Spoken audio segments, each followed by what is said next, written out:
우리가 56문까지 해서 지난 몇 달 동안 예수 그리스도의 중보 사역에 대해서 함께 쭉 배웠고요. 그러니까 그리스도께서 우리의 선지자, 제사장, 왕으로서 어떤 일들을 하셨는지, 성육신 하시고 죽으시고 부활하시고 승천하신 뭐 이런 것들이요. 그게 56문까지의 내용이었고요. 지난주 57문부터 해서 새로운 내용에 들어갔습니다. 유익들입니다. 한마디로. 여러분 115쪽에 57문을 보시면 질문이 이렇게 되어 있죠. 57문에 그리스도께서 중보 사역으로 값주고 사신 유익들은 무엇입니까? 했습니다. 그리고 답이 뭐였냐 하면 대표적으로 하나 말하자면 구속, 그리고 은혜, 언약의 다른 여러 유익들을 그리스도께서 값주고 사셨다, 이거였죠. 그러니까 이 56문까지가 그리스도께서 어떤 일들을 하시는가 이걸 물었다면요, 이제 57문부터서는 그래서 그 일들 덕분에 우리한테 돌아오는 실질적인 혜택이 뭐냐, 이걸 묻고 있습니다. 그러니까 두 가지죠. 그리스도께서 하신 일, 그리고 우리가 받는 유익들, 이겁니다. 그러니까 우리한테 중보자가 있다는 게 이렇게 좋은 겁니다. 그리스도 그분이 우리를 위해서 온갖 일들을 다 해주시고요, 우리는 그 혜택들을 그냥 받아 누립니다. 여러분, 이 중보자를 그 부동산 중개업자에 자꾸 비유를 제가 하게 되는데, 썩 좋은 비유는 아닌데, 여하튼 그 부동산 중개업자가 좀 현찮고 성의가 없고 그러면 얼마나 화딱지나고 이 재미가 없습니까? 나는 이런 매물을 보고 싶은데 자꾸 내가 원하지 않는 이상한 매물만 보여주고, 좀 서류도 실수하고 대충하고 그러면서 자기 이 부동산 중개 수수료는 이렇게 꼬박꼬박 다 받아가려고 하고, 얼마나 미워요. 근데 우리가 부동산 중개업자, 정말 유능한 사람을 만나면 정말 세상 편하다 말입니다.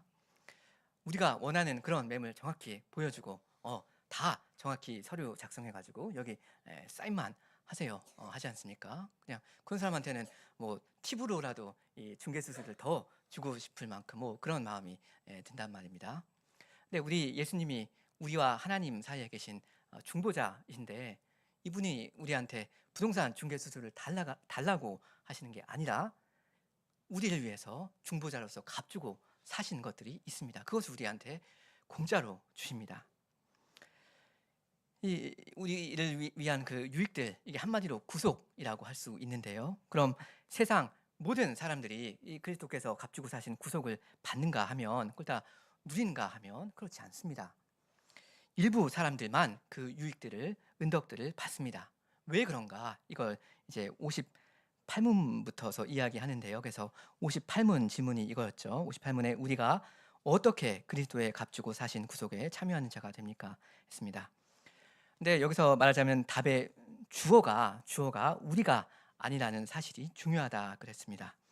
우리가 믿습니다. 우리가 믿는 겁니다. 그래서 우리가 그 구속과 여러 가지 유익들을 받아 누리는 겁니다, 이렇게 답하지 않습니다. 왜냐하면 죄인은 절대 그리스도를 못 믿으니까 그렇습니다. 믿기를 원하지도 않습니다. 믿으면 된다, 맘만 먹으면 얼마든지 믿을 수 있다, 못 믿을 게 뭐냐, 이렇게 생각하는 게 착각입니다. 뭐 저를 예로 들어서 이야기하자면 저는 신자이거든요. 중생한 신자입니다. 그래서 이 믿음이라는 게 굉장히 저한테는 이제 자연스러운 것이 되었습니다. 아주 자연스럽게 사실 예수님이 믿어져요. 저한테는 이 믿음이라는 게 너무나도 당연하고 자연스러운 건데, 그건 제 관점에서 그러는 거고요. 중생하지 못한 불신자들의 입장에서는 불가능한 것입니다. 절대 그 사람은 자기 힘으로 믿을 수가 없습니다. 믿을 수 있다고 착각하는 것이 알미니안주의이고요. 근데 사실 죄인한테는 일단 믿음이 없고요, 믿을 가능성도 정확히 제로입니다. 그래서 믿을 수 없는 사람을 믿을 수 있게 누군가가 만들어 주셔야 합니다. 그게 성신 하나님께서 하시는 일인데요. 그래서 58문의 답에서 그러죠. 58문의 답에서 그리스도께서 값주고 사신 유익들을 우리에게 적용함으로써 우리가 그 유익들에 참여하는 자가 되는데, 이는 특별히 성신 하나님께서 하시는 일입니다 합니다. 여기에서는 적용함으로써라는 그 말이 핵심이다 했습니다. 이걸 그래서 적용하심으로써 이렇게 좀 높임말로 써도 좋을 뻔했습니다. 아무튼 성신께서 그 구속 그리고 기타 유익들을 우리한테 적용시켜 주셔야 합니다. 내가 그것들을 감사합니다 하면서 받는 게 먼저가 절대 아니고요. 내가 그것들을 받을 수 있도록 성신께서 먼저 해주시는 그 일이 있습니다. 그래서 내가 받게 된 겁니다. 그럼 정확히 어떠한 사람들한테 이 구속을 성신께서 적용시켜 주시는가 하는 질문이 있는데, 그게 오늘 59문입니다. 우리 같이 한번 고백하겠습니다. 제가 59문을 읽겠습니다. 59문. 누가 그리스도를 통하여 구속에 참여합니까? 답. 그리스도께서 값주고 구속은 그 원하시는 사람들에게 확실하게 적용되고 효력 있게 전달됩니다.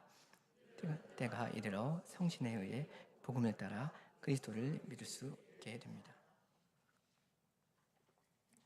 이 답의 번역이 약간 좀 아쉬운데요. 근데 뭐 거의 어쩔 수가 없습니다. 원래 대우리 문답은 영어로 작성되었는데요. 간혹 가다가 그 영어의 문장 구조랑 우리말 한글의 문장 구조가 아예 근본적으로 달라가지고 정확한 번역이 불가능한 그런 때가 있는데, 사실 이게 그런 경우입니다. 그래서 좀 굉장히 부자연스럽게 풀어서 번역을 할 수밖에 없는데, 여튼 이 답의 첫 문장을 제가 좀 풀어서 번역을 해보면 이렇게 됩니다. 그리스도께서 어떤 특정한 사람들을 위해서 구속을 값주고 얻으셨다. 그 모든 사람들에게 그 구속이 확실하게 적용되고 효력 있게 전달된다. 이런 뜻입니다. 다시 말씀드립니다. 그리스도께서 어떤 특정한 사람들을 위해서 구속을 값주고 얻으셨다. 그 모든 사람들에게 그 구속이 확실하게 적용되고 효력 있게 전달된다. 그러니까 먼저 그리스도께서 자기 백성을 위해서 이 구속을 이루신 사실이 있고요. 그 다음에 성신께서 정확히 바로 그 사람들한테 그 구속을 적용하신다, 이런 말입니다. 다시 말하면요.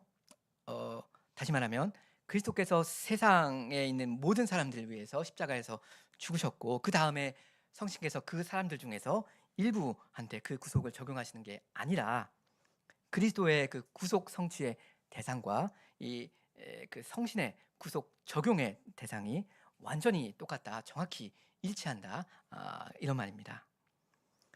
그러니까 일단 그리스도께서 2000년 전에 십자가에서 오직 자기의 백성을 위해서 이 구속을 성취하셨고요.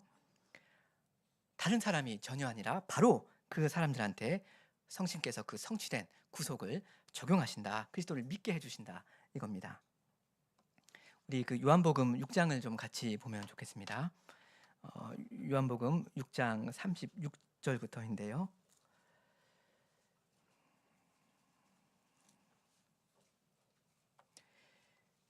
그리스도의 구속 성취의 대상이 성신의 구속 적용의 대상과 똑같다, 그 말씀을 좀 드리려고 하는데요. 우리 6장 36절부터 40절을 좀 같이 읽겠습니다. 36절부터 40절입니다. 그러나 내가 너희더러 이르기를 너희는 나를 보고도 믿지 아니하는도다 하였느니라.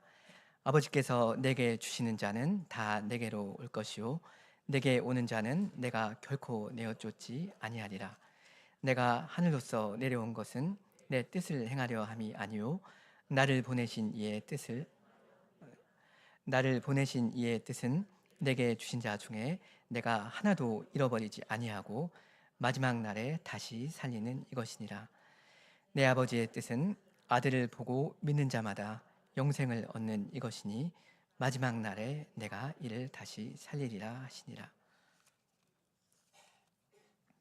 39절에 보면 성부 하나님께서 성자를 세상에 보내신 뜻이 뭐였습니까? 성자께서 성부로부터 받은 사람 중에서 한 명도 잃어버리지 않고 마지막 날에 다시 살리는 것이었습니다. 생명이었습니다. 아버지께서 예수님께 주신 사람들은 예수님의 말씀을 듣고 예수님께로 오는 사람들입니다. 예수님을 보고 예수님을 있는 그대로 그대로 참으로 믿는 사람들입니다. 자기가 그분 앞에서 죄인인 줄을 알고 그걸 깨닫고 겸손히 예수님께 오는 그 사람들이 곧 아버지께서 아드님한테 주신 사람들입니다. 그리고 예수님은 오직 이 사람들, 아버지께서 자기에게 맡겨주신 이 사람들을 위해서 이 세상에 오셨고 죽으셨고 부활하셨습니다. 우리 요한복음 10장을 좀 넘겨보실까요? 10장 14절부터입니다.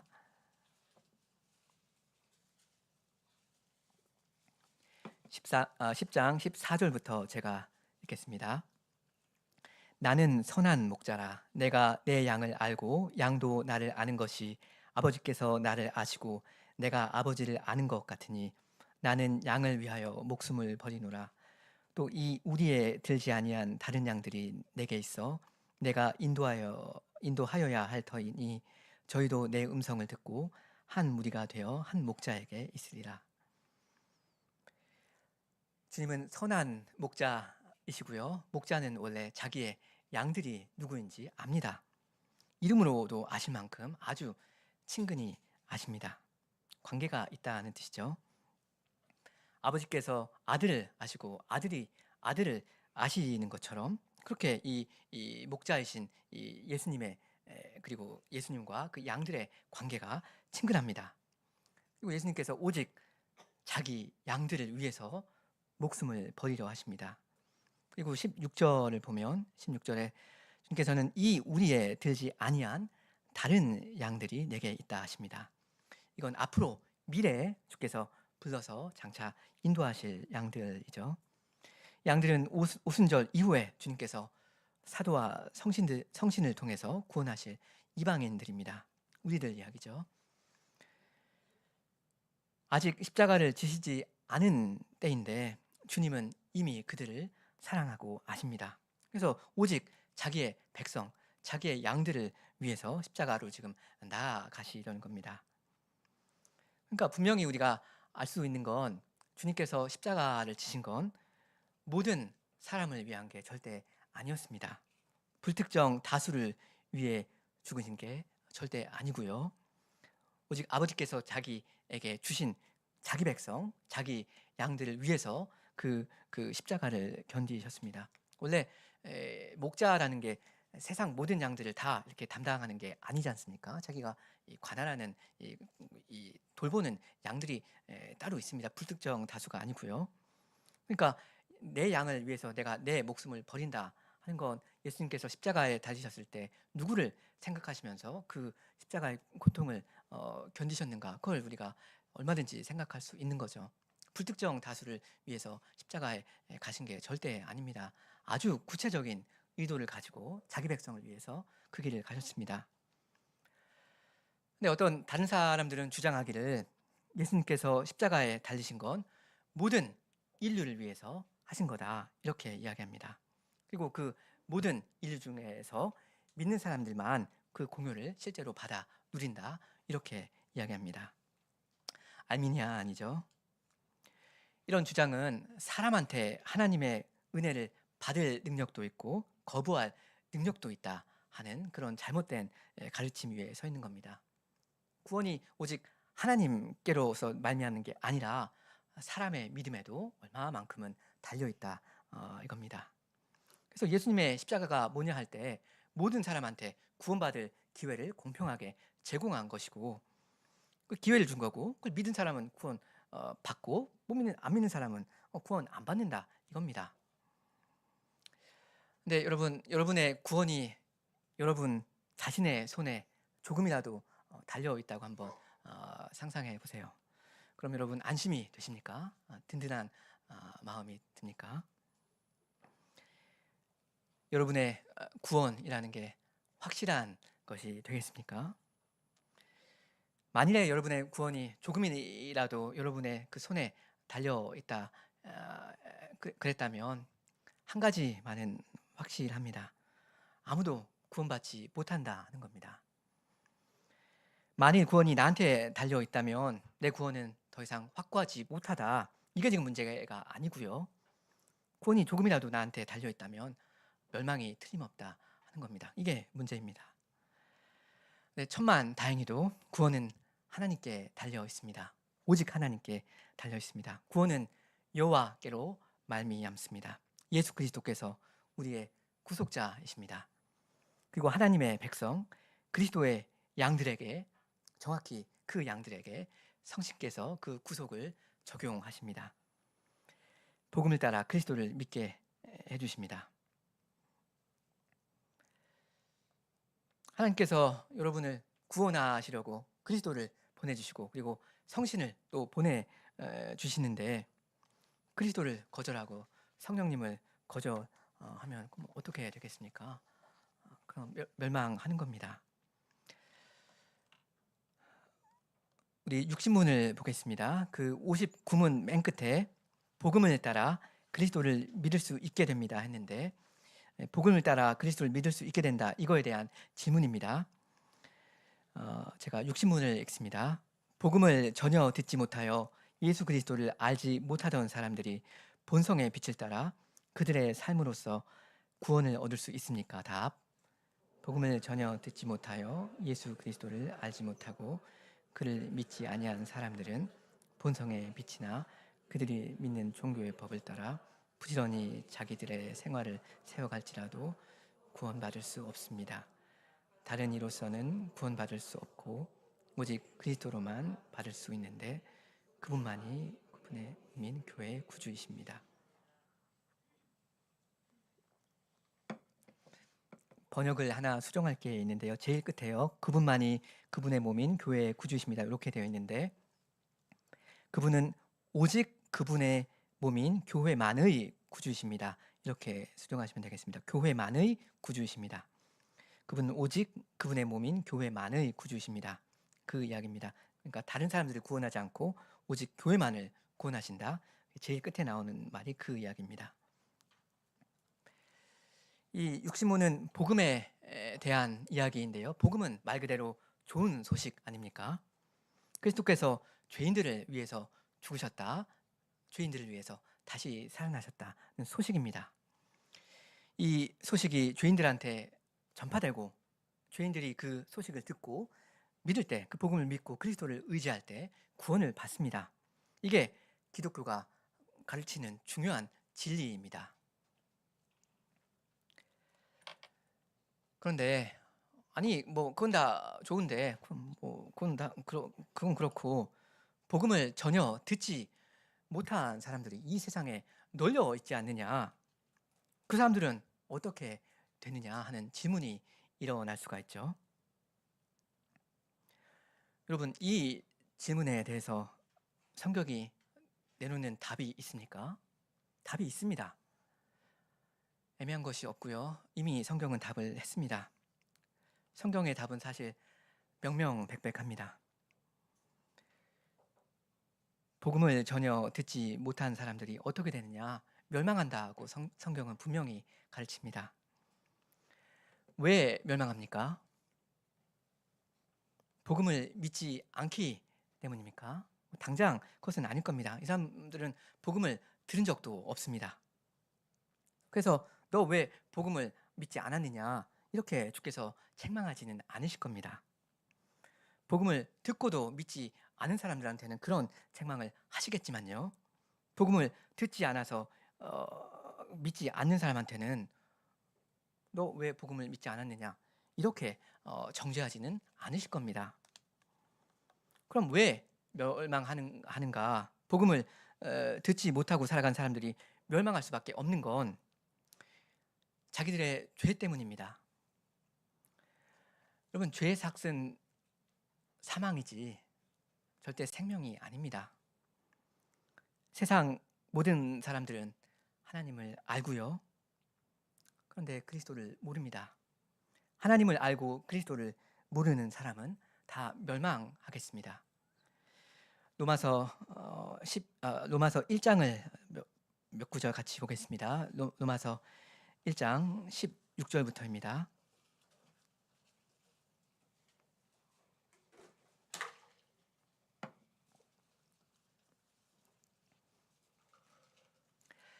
하나님을 알고 그리스도를 모르는 사람들이 어떻게 되는가? 제가 16절부터 낭독하겠습니다. 내가 복음을 부끄러워하지 아니하노니 이 복음은 모든 믿는 자에게 구원을 주시는 하나님의 능력이 됨이라. 첫째는 유대인에게요 또한 헬라인에게로다. 복음에는 하나님의 의가 나타나서 믿음으로 믿음에 이르게 하나니 기록된 바 오직 의인은 믿음으로 말미암아 살리라 함과 같으니라. 하나님의 진노가 불의로 진리를 막는 사람들의 모든 경건치 않음과 불의에 대하여 하늘로 조차 나타나나니 이는 하나님을 알만한 것이 저희 속에 보임이라. 하나님께서 이를 저희에게 보이셨느니라. 창세로부터 그의 보이지 아니하는 것들 곧 그의 영원하신 능력과 신성이 그 만드신 만물에 분명히 보여 알게 되나니 그러므로 저희가 핑계치 못할지니라. 하나님을 알되 하나님으로 영화롭게도 아니하며 감사치도 아니하고 오히려 그 생각이 허망하여지며 미련한 마음이 어두워졌나니 스스로 지혜 있다 하나 우준하게 되어 썩어지지 아니하는 하나님의 영광을 썩어질 사람과 금수와 벌어질 형상의 우상으로 바꾸었느니라. 그러므로 하나님께서 저희를 마음의 정욕대로 더러움에 내어 버려두사 저희 몸을 서로 욕되게 하셨으니 이는 저희가 하나님의 진리를 거짓 것으로 바꾸어 피조물을 조물주보다 더 경배하고 섬김이라. 주는 곧 영원히 찬송할 이시로다. 아멘.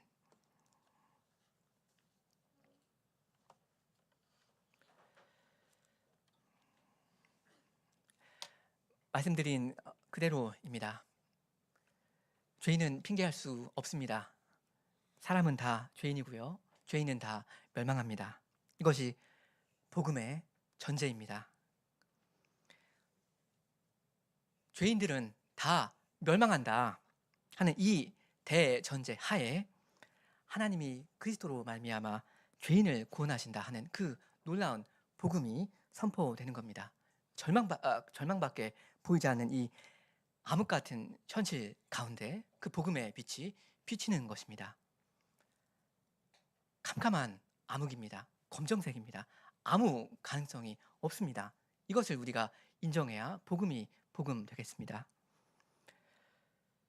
여러분, 사실은 죄인이 그리스도 없이도 구원을 받을 수 있는데 혹은 그럴 가능성이 조금은 있는데 근데도 그리스도께서 굳이 와주신 거다. 이렇게 성경이 가르칩니까? 한 군데라도 성경이 그렇게 말하는 데가 있습니까? 전혀 그렇지 않습니다. 그런 힌트조차도 없습니다. 오직 그리스도의 복음만이 죄인을 구원한다. 죄인은 그리스도를 믿어야 살 수 있다. 여기에 대해서 조금도 의심이 없으시기 바랍니다. 애매한 것이 하나도 없습니다. 이걸 온전히 믿지를 못하니까 설마 그러겠어 하니까 온갖 질문이 터져 나오는 겁니다. 이런 사람들은 어떻습니까? 저건 어쩝니까? 안 그러면 이거 뭐 불공평한 거 아닙니까? 이렇게 되는 겁니다. 근데 그리스도의 복음을 아는 교회라면 그런 무익한 질문을 하면 안 됩니다. 어떤 가능성이 0.1%라도 있는 것처럼 그 가능성이라도 제기하는 거, 혹시는 이렇게 되지도 않을까? 하나님이 사랑이 크시다는데 어떻게 좀 되지 않을까? 어떻게 좀 해주지 않으실까? 그런 건덕지는 무익하고요. 무익할 뿐만 아니라 굉장히 해롭습니다. 유해합니다. 이건 복음을 대적하는 거짓말입니다. 이건 어쩌습니까? 저런 사람들은 어쩝니까? 그런 질문을 교회는 하지 말아야 합니다. 그런 질문을 하고 교회가 더군다나 하고 앉아있으면 안 됩니다. 그럼 교회가 해야 할 일이 무엇입니까? 지난 수요일 저녁에 말씀드렸는데요. 하늘과 땅의 모든 권세를 받으신 이 구주 예수 그리스도께서 가장 먼저 명하신 게 뭐라고 했습니까? 두 글자라고 했죠. 가라 이겁니다. 교회가 할 일은 그런 무익하고 유해한 질문을 막 하는 게 아니라 교회가 할 일은 오직 가서 복음을 부지런히 전하는 것입니다. 교회는 성품과 말로 복음을 자랑하면서 살아야 합니다. 구주 예수님의 이름을 이야기해야 됩니다. 이웃한테, 가족한테, 친척한테. 왜냐하면 다른 이로서는 구원을 절대 받을 수가 없으니까 그렇습니다. 천하 인간의 구원을 얻을 만한 다른 이름을 주께서 우리에게 주신 일이 없습니다. 잠깐 상상력을 좀 발휘해 보면요. 만일 죄인이 복음을 들어서 믿지 않고도 구원을 얻을 수 있다 하면 그럼 어떻게 되겠습니까? 그렇다면 복음을 전할 이유가 없겠습니다. 하나님이 복음을 전하라 명하지 않으셨을 겁니다. 하나님의 심판대 앞에 선 죄인이 근데요, 주님, 전 진짜 몰랐습니다.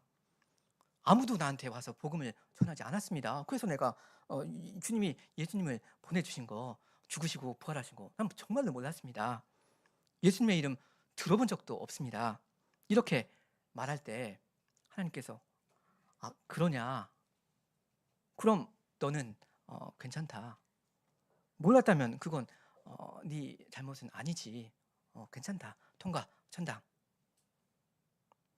이렇게 해버리신다면 우리가 복음을 전파해야 할, 그렇게 애써서 욕을 얻어먹으면서까지 복음을 전할 이유가 없겠습니다. 어차피 예수님을 모르면 그냥 다 자동으로 천당인데, 말하자면 프리 패스인데 못하러 우리가 굳이 복음을 전하겠습니까? 얼굴을 붉히면서까지. 그리고 만일 죄인이 복음을 믿지 않고도 구원을 얻을 수 있다면 우리가 복음을 전할 필요도 없고 사실 전하지 않는 것이 더 좋을 겁니다. 우리가 우리 이웃한테 일단 복음의 그 진리를 한번 말해버리는 순간 그 사람은 더 이상 몰랐다는 핑계를 댈 수가 없게 되니까 그렇습니다. 긁어 부스럼 만드는 겁니다. 주님, 예수님을 저는 들어본 적도 없어요 라고 말할 수가 없게 되어버려요. 이 사람은. 그러니까 정말로 핑계할 수 없고 이 사람은 지옥에 가는 겁니다. 그러니까 이런 걸 감안하면 사실 복음을 전할 필요도 없고요. 복음을 전하지 않는 게 더 좋고요. 사실 최선을 다해서 이 복음이라는 이 소식이 밖으로 노출되는 걸 우리는 애써 막아야 할 겁니다. 그래야 세상 만민이 구원을 받겠습니다.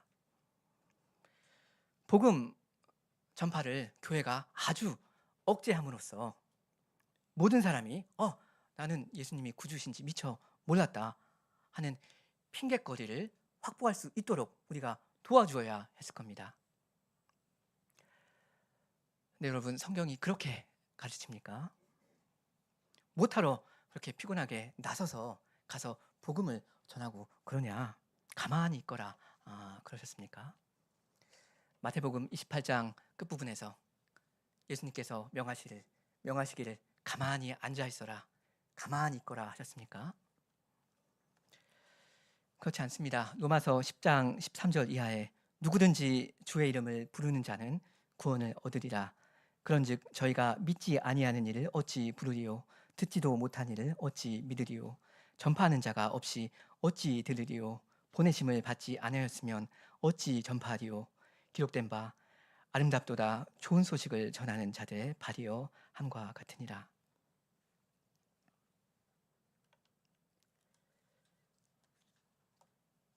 좋은 소식을 전하는 사람들의 발이 아름답다 합니다. 못하러 번거롭게 수고스럽게 그렇게 하냐?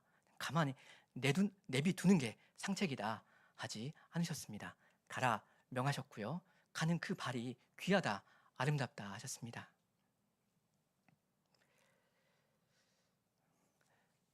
여기까지 육신문을 말씀드렸고요. 참고로 제가 방금 이렇게 상상력을 동원해서 말씀드리면서 마치 구원이라는 게 이 천당 가는 그것이 전부인 것처럼, 그 티켓만 따는 그것이 곧 구원인 것처럼 말씀드리기도 했는데 그건 아닌 거 여러분 잘 아시겠습니다. 우리가 이 세상 80년을 살면서 어떻게 사는지, 그것이 사실 구원의 굉장히 중요한 부분이라는 거 여러분 잘 아십니다. 우리 61문을 보겠습니다. 제가 61문을 읽습니다. 복음을 듣고 교회 안에서 생활하는 사람은 모두 구원받습니까? 답. 복음을 듣고 보이는 교회 안에서 생활하는 사람이 다 구원받는 것은 아니고 오직 보이지 않는 교회의 참된 회원만 구원받습니다.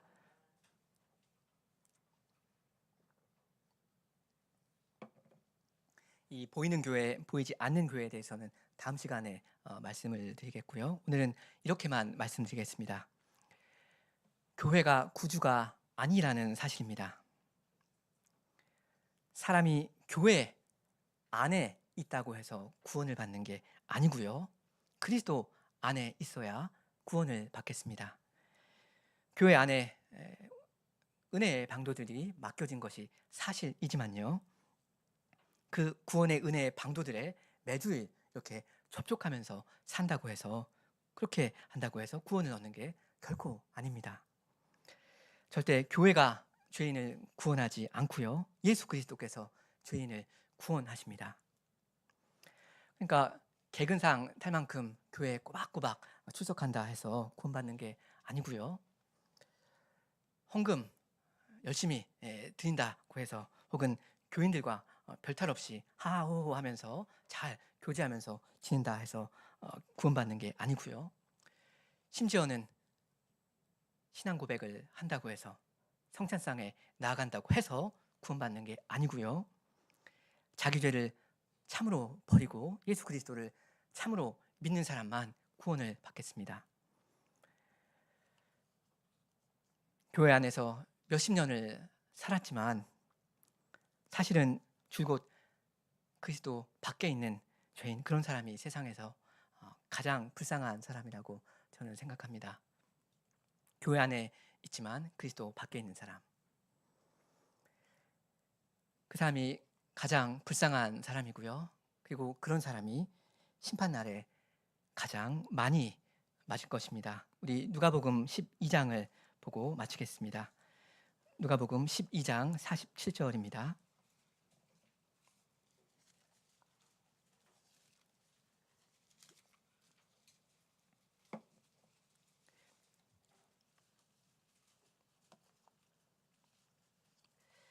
저는 이 구절이 굉장히 중요한 구절이라고 늘 생각을 하는데요.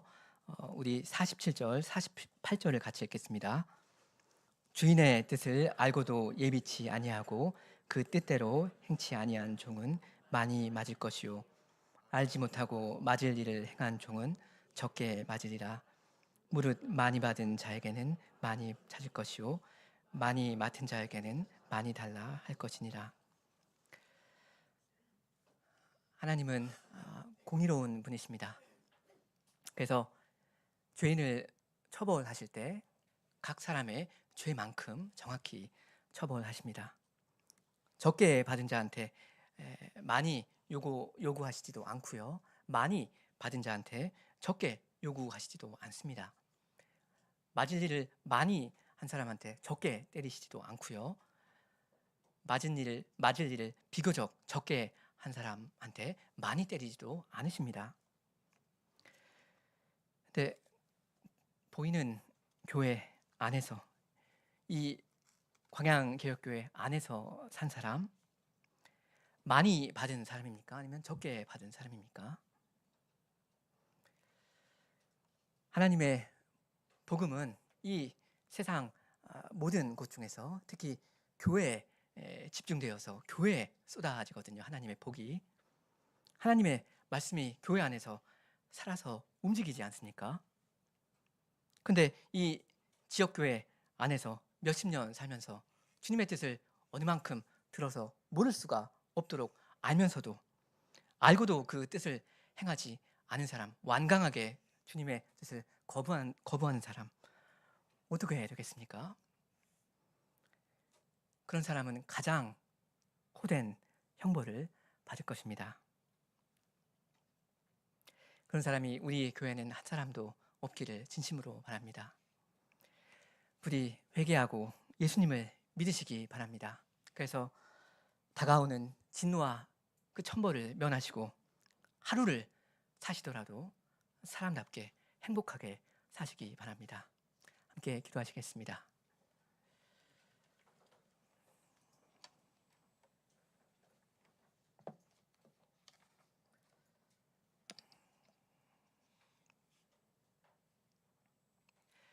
은혜가 풍성하신 하나님 아버지,